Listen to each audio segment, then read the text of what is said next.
The arrow is still in your side when your father looks through you, not at the wound, not at the men you brought home, or the ones you didn't.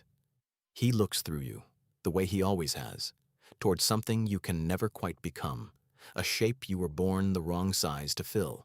You have bled for this city. It was never enough.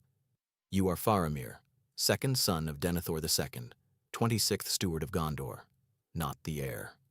Never the heir. You were born 5 years after Boromir, into a house that has held Gondor together for 5 centuries, not as kings, but as keepers, stewards, men who tend a throne that belongs to someone who has not come in 1,000 years. Your father speaks of this duty like scripture. It sounds, underneath, like a scar.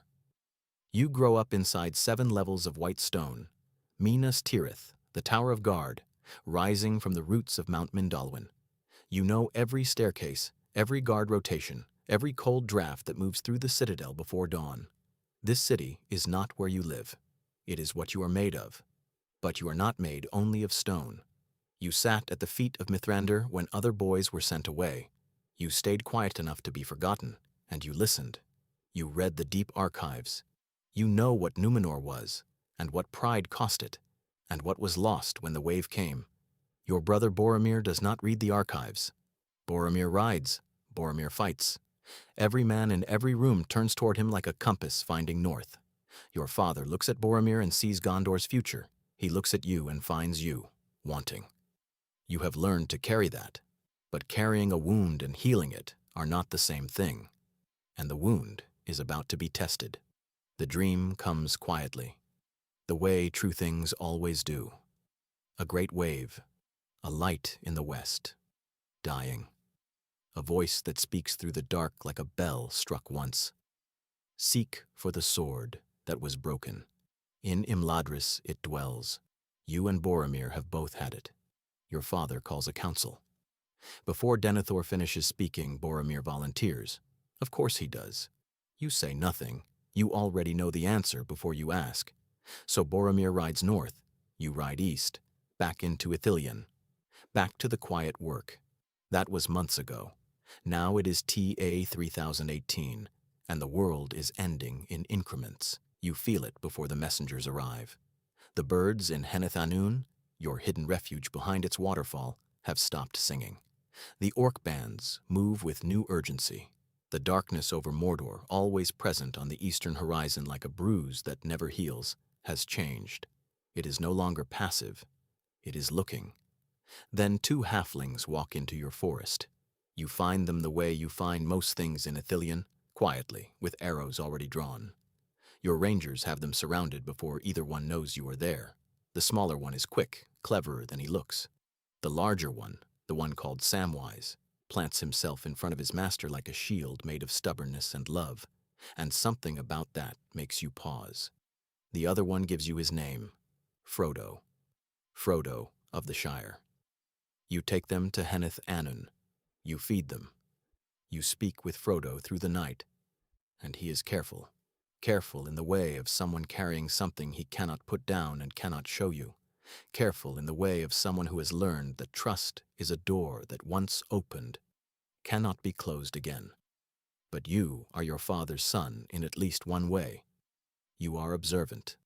You see the weight of it. Not the ring. You do not know its name yet, but the thing he carries. You see how it pulls at him even as he sits still. You see his hand move toward his chest in unguarded moments, the way a man's hand moves toward a wound. And then one of your men brings you the creature, Gollum, Smeagol.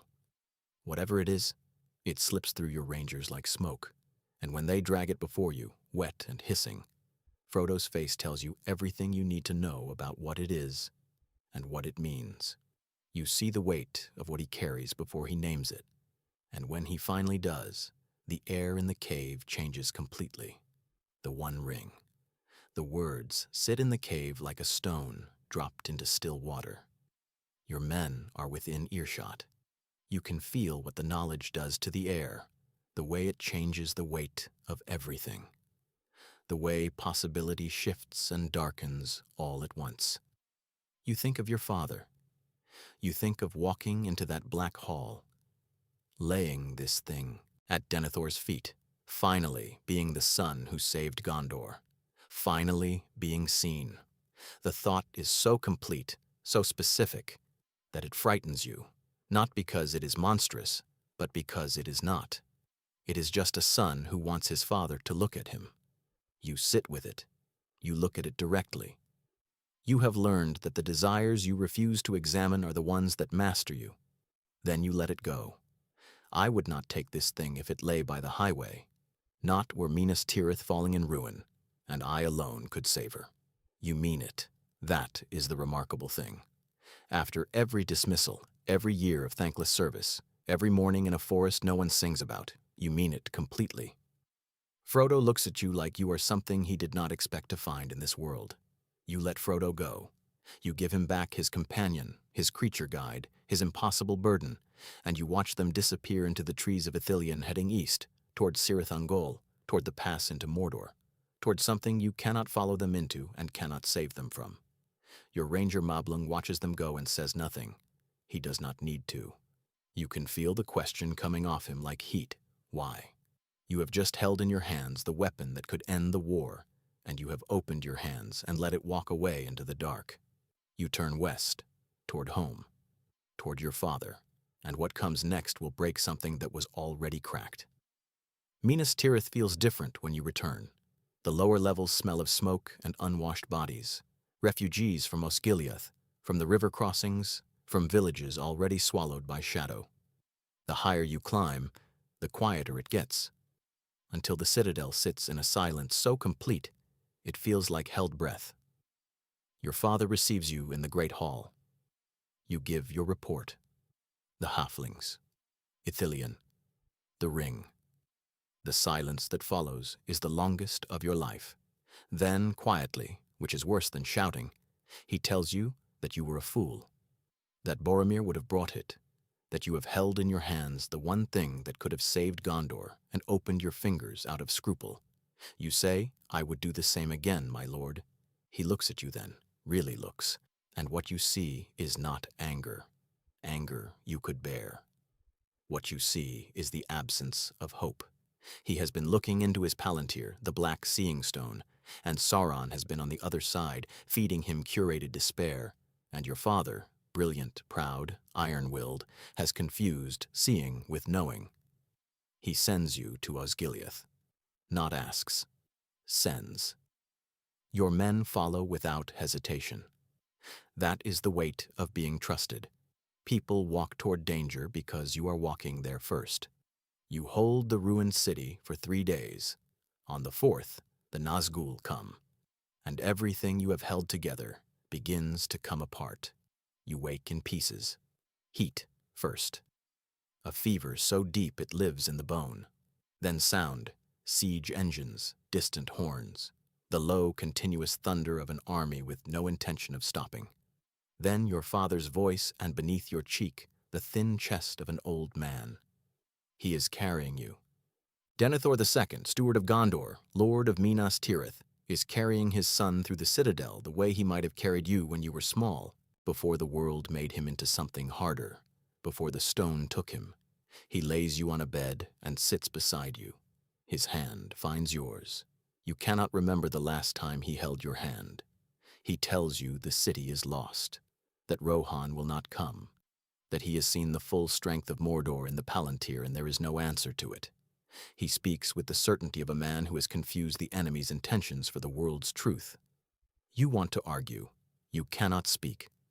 So you do the thing you have always done. You look for your father inside the words he is actually saying, the man underneath the steward. And he is there, underneath the madness and the grief and 20 years of ruling in the name of an absent king while the shadow grew. He is still there. Do not leave me, he says, not as a command, as a man. And that is what makes what comes next unforgivable. You are being carried again. The movement is wrong for a stretcher, too close, too personal. His heart beats against your cheek, still keeping time, stubborn as stone, even now. The acoustics change as he moves. The vast hollow corridors of the citadel give way to something older, narrower. The smell shifts, Less torch smoke, more cold, more permanence. The houses of the dead. You know this place.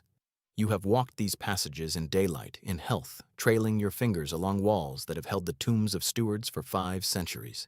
You know the chamber at the end. He lays you on stone.